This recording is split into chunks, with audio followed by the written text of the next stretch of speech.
Assalamualaikum warahmatullahi wabarakatuh. A'udzu billahi minasyaitonir rajim. Bismillahirrahmanirrahim. Alhamdulillah walhamdulillah tsumma alhamdulillah. Wassalatu wassalamu ala sayyidina wa maulana Muhammadin khairil bariyah wa ala alihi wa ashabihi wa mawalah, amma ba'd. Saudara-saudara sekalian yang sangat kami cintai, marilah kita bersyukur kepada Allah Subhanahu wa Ta'ala, di mana dengan rahmatnya kita masih dipertemukan lagi dalam rangka ngaji bareng kitab Nashaikhul Ibad. Untuk menyingkat waktu, marilah kita buka pengajian ini dengan bacaan nomor kitab. Ila hadratin Nabil Mustafa sallallahu alaihi wasallam. Al-Fatihah. A'udzu billahi minasyaitonir rajim. Bismillahirrahmanirrahim. Alhamdulillahi rabbil alamin arrahmanir rahim maliki yaumiddin. Iyyaka na'budu wa iyyaka nasta'in ihdinas siratal mustaqim siratal ladzina an'amta 'alaihim ghairil maghdubi 'alaihim waladdallin. Tsumma ila ruhi mu'allifi hadzal kitab. Al-Fatihah. A'udzu billahi minasyaitonir rajim. Bismillahirrahmanirrahim. Alamin arrahmanir rahim maliki yaumiddin. Iyyaka na'budu wa iyyaka nasta'in ihdinas siratal mustaqim siratal ladzina an'amta 'alaihim ghairil maghdubi 'alaihim waladdallin. Ya saudara-saudara sekalian yang kami cintai, pada pertemuan sebelumnya kita sudah ketahui bersama bahwasanya penulis kitab ini litabarruk, untuk mencari barokah, mengangkat dua hadis yang mulia. Yang pertama yaitu hadis qudsi, yang karena panjangnya pada pertemuan itu baru kita bacakan matanya dan belum kita pelajari kontennya atau isinya. Untuk itu marilah kita bersama mencoba bareng-bareng untuk mempelajari isinya hadis qudsi itu. Baiklah, akan kita baca. A'udzu billahi minasyaitonir rajim. Bismillahirrahmanirrahim. Ya ibadi, he pira-pira kawula ingsun, ini sak temene ingsun iku haramtu, wis ngaromaken sapa ingsun az-zulma ing kedzaliman ala nafsi ing atase awak dhewe ingsun. Jadi hadis ini berpesan, wahai hamba-hambaku, sungguh aku telah mengharamkan kedzaliman atas diriku. Maksudnya apa? Allah tidak akan pernah melakukan kezaliman. Zalim itu apa? Kalau menurut para ulama, zalim adalah wat usyai'i ala ghairi makallihi, yaitu meletakkan sesuatu tidak pada tempatnya atau tidak semestinya. Sehingga segala suatu perilaku dan tindakan kita yang tidak semestinya itu masuk dalam ranah kezaliman. Dan Allah tidak pernah melakukan apapun yang tidak semestinya. Nah, sebaliknya zalim adalah adil, yaitu melakukan atau meletakkan suatu pada tempatnya atau dengan semestinya. Nah, pesan pertama ini Allah mengharamkan dirinya untuk berbuat zalim. Maka apa? Jangan sampai kita sekali-kali menganggap Allah menzalimi kita. Allah tidak adil kepada kita. Apapun situasi yang kita hadapi, baik itu menyenangkan atau tidak menyenangkan, jangan sekali-kali menganggap Allah tidak adil. Mungkin barangkali kita semuanya sesekali diberi hidup dalam kekurangan, sementara orang lain dikasih hidup dalam kecukupan. Maka apa? Jangan sekali-kali kita menganggap Allah tidak adil. Allah tidak adil, tapi Allah zalim kepadaku. Kenapa? Aku diberi hidup serba kekurangan, sementara tetanggaku diberi hidup serba kecukupan. Baiklah saudara sekalian, maka apa? Ya perlu kita pikirkan lebih mendalam. Coba seandainya ya kita dibikin oleh Allah semua orang sedunia, berkecukupan semuanya, kaya semuanya, saya yakin kita pasti bingung. Bagaimana tidak bingung? Mau bikin rumah saja mencari tukang akan kesulitan. Kenapa? Tidak ada orang yang memperkerjakan dirinya sebagai tukang. Semua orang sudah cukup semuanya, nggak perlu cari uang. Kita mau cari tenaga kerja sudah kesulitan. Untuk itu apa? Dengan berbeda-beda itu sebenarnya justru itu keadilan Allah Subhanahu wa Ta'ala.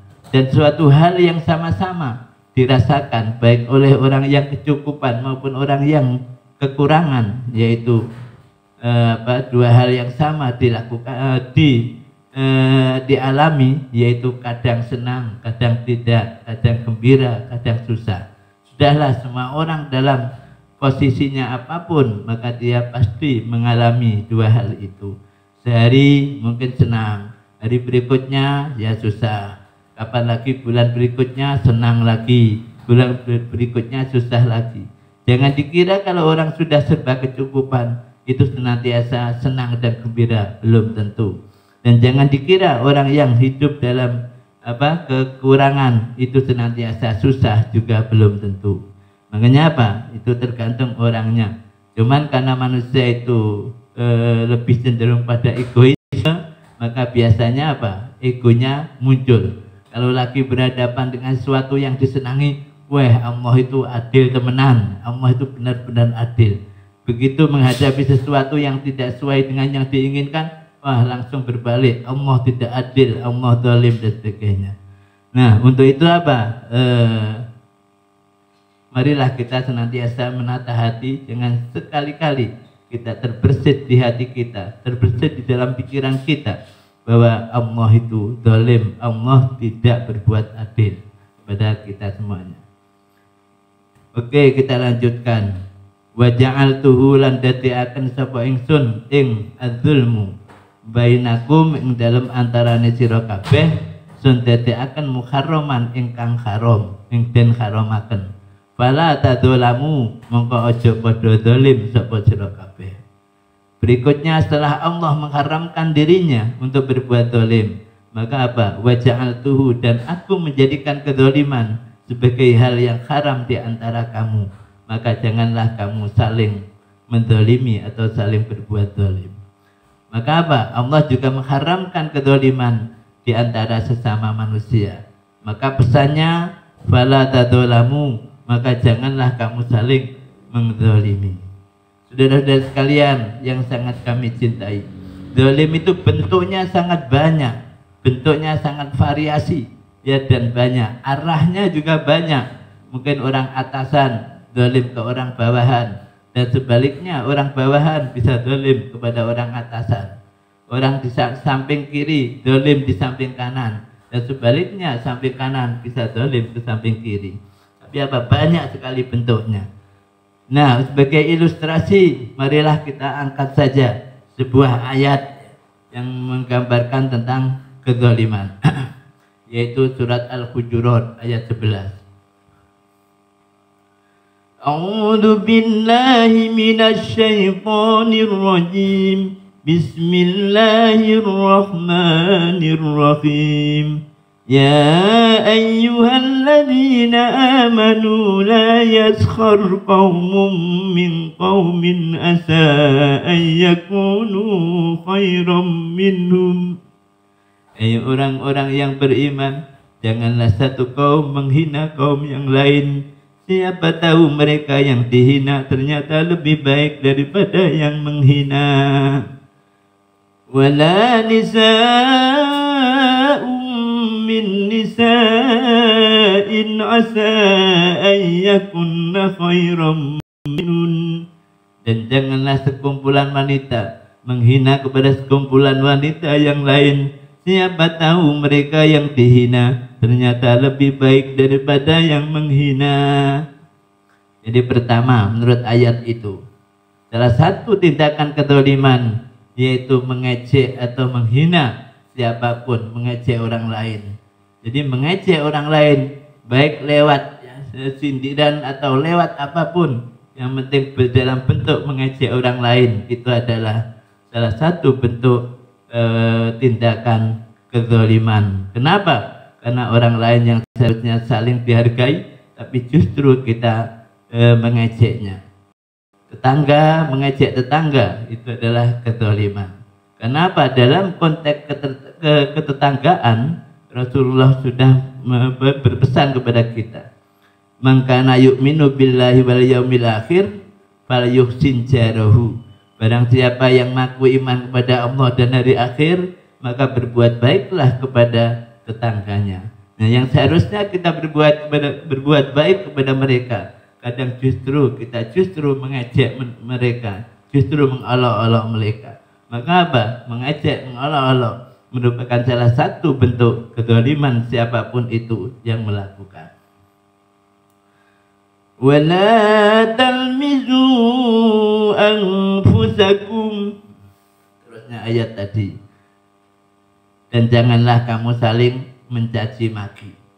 Yang nomor 2, salah satu bentuk tindakan kezaliman yaitu mencaci maki siapapun. Mencaci maki siapapun, baik sesama muslim, bahkan di luar non muslim pun tidak boleh kita caci. Kenapa? Karena sebenarnya di saat kita mencaci orang lain, itu sama dengan mencaci diri kita sendiri. Di saat kita mencaci orang tua orang lain, sama dengan mencaci orang tua kita sendiri.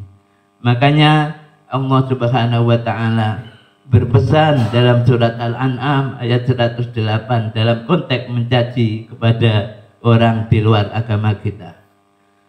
A'udzu billahi minasy syaithanir rajim. Bismillahirrahmanirrahim. Wa la tasubbu alladziina yad'uuna min dunillah fa yasubbullaha 'adwan bighairi ilm. Wa la tasubbu, dan janganlah kamu sekalian mencaci maki Tuhan orang-orang yang menyembah kepada selain Allah. Kenapa tidak boleh kita mencaci maki Tuhan mereka yang menyembah selain Allah? Fayasubbullaha adwan bighairi ilmin, maka hal itu akan menyebabkan mereka membalas mencaci Allah adwan dengan berlebihan, bighairi ilmin, dan dengan tanpa ilmu pengetahuan. Kenapa kita dilarang mencaci Tuhan agama di luar agama kita? Kenapa? Itu nanti akan berbalik, mereka mencaci Tuhan kita, yaitu Allah Subhanahu wa Ta'ala. Bahkan Rasulullah pun juga menggambarkan di dalam sebuah hadis riwayat Bukhari. Apa sabda beliau? Minal kabair satmur rajuli walidayhi. Sebagian dosa besar yaitu cacian seseorang kepada kedua orang tuanya. Bila seseorang mencaci kedua orang tuanya, maka itu dosa besar.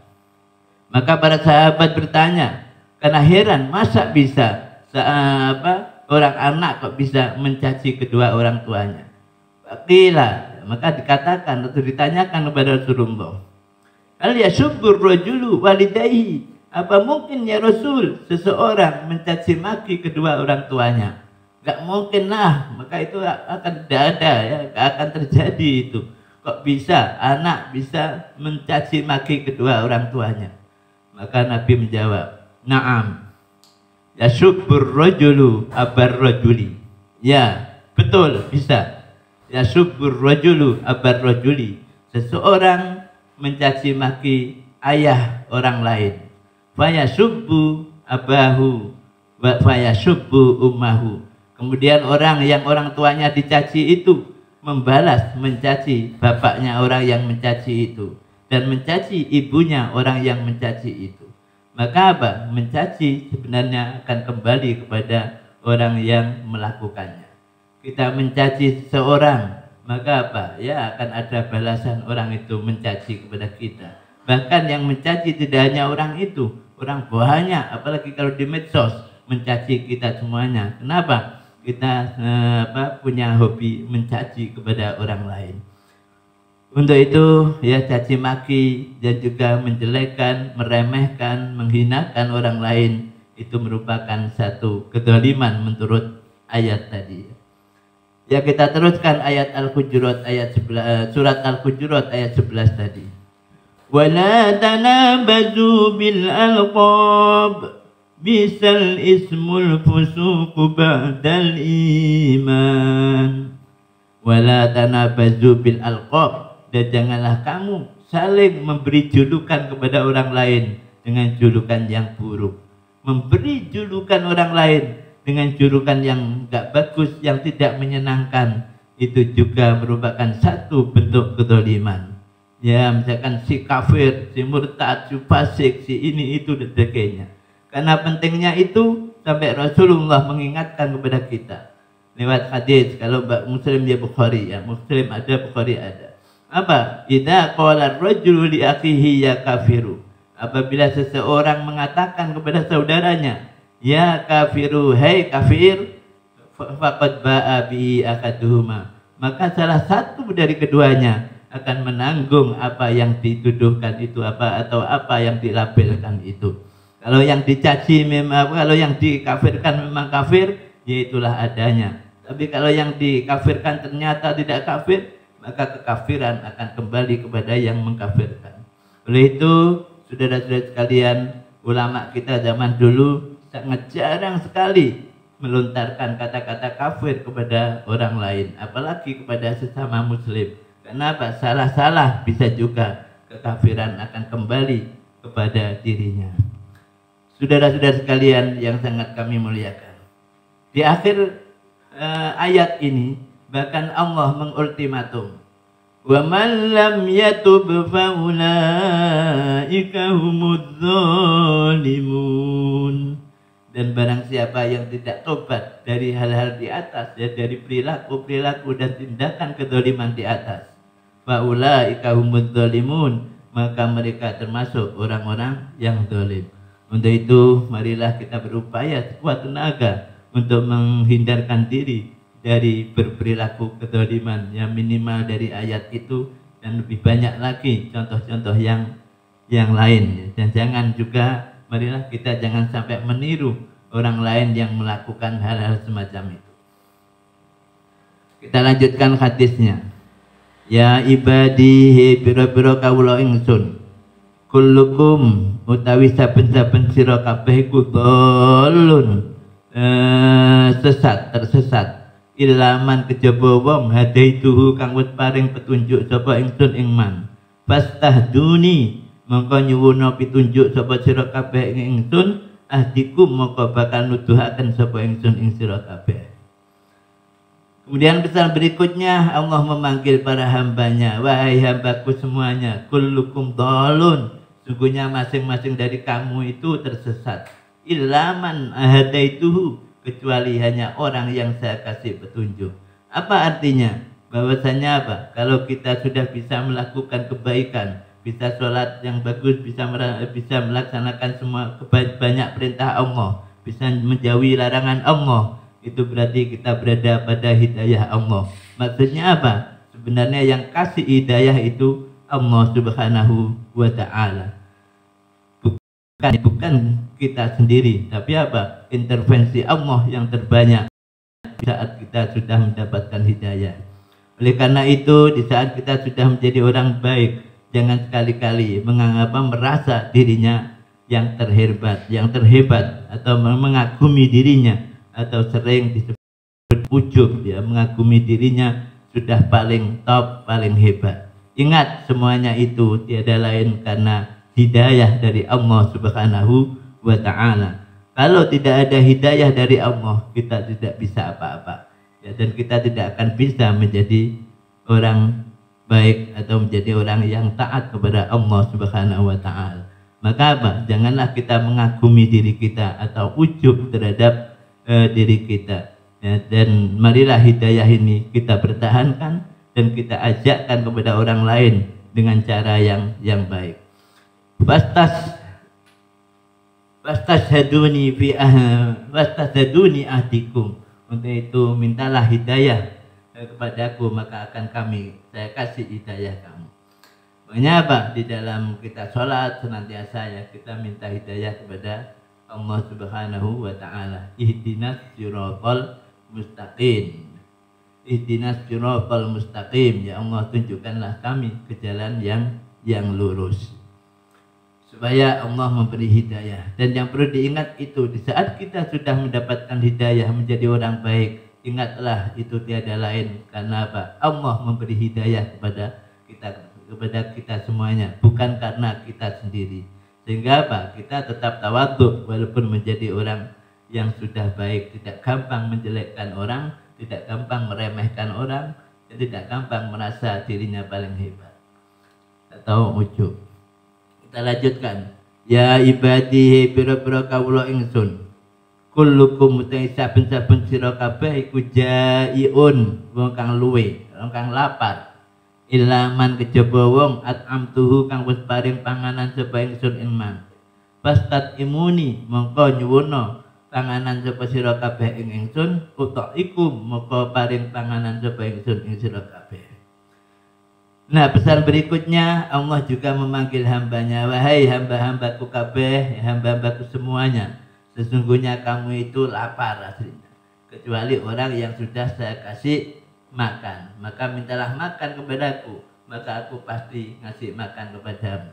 Artinya apa? Di saat kita di saat kita sudah berkecukupan di dalam makanan, minuman dan sebagainya, ingatlah bahwasanya itu semuanya tidak lain karena fadl Allah, karena anugerah Allah, karena kemurahan Allah Subhanahu wa taala kepada kita dalam bentuk diberi kecukupan makanan dan minuman kita. Untuk itu kita semuanya ya tidak harus berlebihan di dalam makan minum, berlebihan di dalam makannya serba ya yang super mahal dan sebagainya. Sementara di kiri kanan kita masih banyak orang yang tidak bisa makan. Untuk itu marilah kita makan ya sederhana ya yang wajar, kemudian kalau bisa berbagi makanan kepada orang lain. Karena apa? Kita ingat bahwasanya kita sampai bisa makan semacam itu, bisa berkecukupan makanan kita semacam itu, tiada lain karena fadl Allah Subhanahu wa taala. Kita lanjutkan. Ya ibadihi pira-pira kawula ingsun. Kullukum ta saben-saben sira kabeh iku arin wong kang wudo, telanjang. Ilaman kejaba wong kasautuhu kang wis paring penganggon sapa ingsun ing man. Fastaksuni mongko nyuwuna penganggon sapa sira kabeh ing ingsun, aksukum mongko paring penganggon sapa ingsun ing sira kabeh. Begitu juga kita diingatkan, wahai hambaku, sesungguhnya kamu semuanya itu adalah telanjang. Kita itu pada dasarnya telanjang. Kita lahir tidak ada yang pakai sepatu, nggak ada pakai baju, tidak ada yang pakai celana dan sebagainya. Siapa yang tidak telanjang? Kecuali orang yang sudah saya kasih pakaian. Maka mintalah pakaian kepadaku, maka aku akan memberi pakaian kepadamu. Maksudnya apa? Di saat pakaian kita itu sudah berkecukupan, maka yang penting kita harus selalu ingat bahwasanya itu semuanya tiada lain adalah fadlnya Allah Subhanahu wa taala. Walaupun kita berusaha, tapi tiada lain pada titik akhirnya adalah itu adalah fadlnya Allah atau kemurahan Allah kepada kita. Bagaimana tidak, kita dikasih sakit yang parah saja sudah nggak bisa berusaha untuk membeli pakaian. Nah, kita kasih sehat ini itu, dan akhirnya apa? Kita diberi pakaian oleh Allah Subhanahu wa taala melalui proses yaitu usaha kita. Untuk itu dengan kita ingat itu tiada lain adalah kemurahan Allah, maka apa? Kita tidak gampang sombong lewat pakaian kita. Jangan begitu pakaiannya banyak, uangnya banyak, beli pakaian banyak, sana sini, ya jasnya pakai rangkap 5, celananya lengkap rangkap 7 dan sebagainya. Sementara di sisi kiri kanan kita banyak orang yang tidak bisa berpakaian lengkap. Untuk itu marilah kita berpakaian wajar dan juga kalau bisa berbagi kepada orang lain tentang pakaian itu. Kita lanjutkan. Ya ibadihi pira-pira kawula ingsun. Innakum satemene sira kabeh iku tukhtiuna wong kang gawe salah sira kabeh. Bilaili ing dalem wengi wa nahari lan awan. Wa ana kale utawi ingsun iku aghfiru ngapura sapa ingsun adzunuba ing pira jami'an kelawan sekabehane. Fastaghfiruni mongko nyuwun sira kabeh ing ingsun, aghfir mongko ngapura sapa ingsun lakum maring sira kabeh. Wahai hambaku semuanya, sungguhnya kamu itu sering melakukan kesalahan, sangat sering melakukan dosa. billaili wan nahar, baik di siang maupun di hari, di malam hari kamu kan banyak melakukan dosa. Tapi ingatlah, aku adalah saya akan mengampuni semua dosanya. Maka mintalah ampun kepadaku, maka aku akan mengampuni kamu semuanya. Nah, maksudnya apa ya? Pesan di sini itu apa ya? Yaitu apa? Bahwasanya ya, kalau toh kita sudah dengan terpaksa akhirnya melakukan dosa tanpa kita sengaja, maka apa? Segeralah kita minta ampun kepada Allah Subhanahu wa Ta'ala. Maka apa? Ya, dosa kita berakhir dengan kebaikan, berakhir ya, bahkan mendorong kepada kita pada sesuatu amal yang sangat tinggi nilainya, yaitu pertaubatan atau mohon ampun kepada Allah Subhanahu wa Ta'ala. Itulah orang yang kalau sudah hebat. Jadi apa? Dosa saja mendorong kepada dia untuk melakukan sesuatu yang sangat tinggi nilainya, yaitu tobat. Lain kalau orang tidak baik, amal baik saja itu tidak berakhir kepada kebaikan. Karena apa? Diikuti dengan kesombongan, diikuti dengan ujub, diikuti dengan riak dan sebagainya. Akhirnya apa? Tidak jadi produk amal yang bagus. Nah, dan apalagi berbuat dosa, maka apa? Tidak akan membawa kebaikan. Kenapa? Tidak bisa mendorong dirinya untuk melakukan pertobatan kepada Allah Subhanahu wa Ta'ala. Untuk itu marilah kita senantiasa berupaya, kita baik akan menjadi baik. Kita ya bahkan terpeleset dosa pun akan berakhir dengan baik, yaitu pertobatan kepada Allah Subhanahu wa Ta'ala. Kita lanjutkan ya, karena waktunya. Ya ibadi pira-pira kawula ingsun innakum sak temene sira kabeh iku lan tabluwu ora bakal teka sapa sira kabeh duri ing bahayaaken ing ingsun. Fatadurruni mongko sebabe bahayaaken sapa sira kabeh ing ingsun. Wala tabluwu lan ora bakal teka sapa sira kabeh nafi ing aweh manfaat ing ingsun. Batang panguni sebabnya manfaat itu sira kabeh ingsun. Kita diingatkan oleh Allah Subhanahu wa Ta'ala, hai hambaku semuanya, sungguhnya kamu tidak akan mampu untuk membahayakan aku, dan kamu tidak akan mampu untuk memberi manfaat kepadaku. Dengan kata lain, kita ya ingin membahayakan Allah ya, maka tidak akan bisa. Ingin beri manfaat pun juga tidak akan bisa. Ya, Allah akan selalu konsisten apa adanya. Maka apa? Apapun yang kita lakukan tidak ya menjadikan sedikit pun terhadap Allah Subhanahu wa Ta'ala. Maka apa? Ya, janganlah kita sampai ya kadang-kadang kita mengancam kepada Allah ya, kalau doaku tidak dikabulkan maka apa, saya tidak akan sholat lagi. Maka apa? Itu tidak ada artinya bagi Allah. Kamu sholat, kita sholat, maka Allah tidak berarti semakin megah ya. Dan kalau kita meninggalkan sholat, tidak berarti Allah lalu jatuh kewibawaannya. Tidak, sholat tidak sholat, Allah akan tetap tegak ya. Ya kita lanjutkan. Ya ibadi biro-biro kawula ingsun lau anna awalakum, lamun to sak temene wong awal sira kabeh, wa akhirakum lan wong akhir ira kabeh, wa insakum lan bangsa menungso sira kabeh, wa jinnakum lan bangsa sira kabeh, iku kanu ana sapa kabeh, ana iku ala atqa qalbi rajulin ing atase luweh takwane atine wong lanang, wahidin kang suwiji mingkum saking sira kabeh. Mazada mengko ora nambahi apa dalika mungkon kabeh fi mulki ing dalam kerajaan ingsun sayan ing suwi-wiji. Kita diingatkan lagi oleh Allah Subhanahu wa Ta'ala, wahai hambaku, seandainya makhluk dari awal sampai akhir baik bangsa jin dan manusia itu memiliki hati yang sangat takwa, yang super takwa, semua perintahnya dilakukan, semua larangannya ditinggalkan, tidak ada satupun yang dilakukan. Dan perintahnya dilakukan semuanya, tidak ada satupun yang ditinggalkan. Maka apa? Itu tidak menambah apa-apa di dalam kerajaanku. Tidak berpengaruh sedikit pun dalam kerajaanku.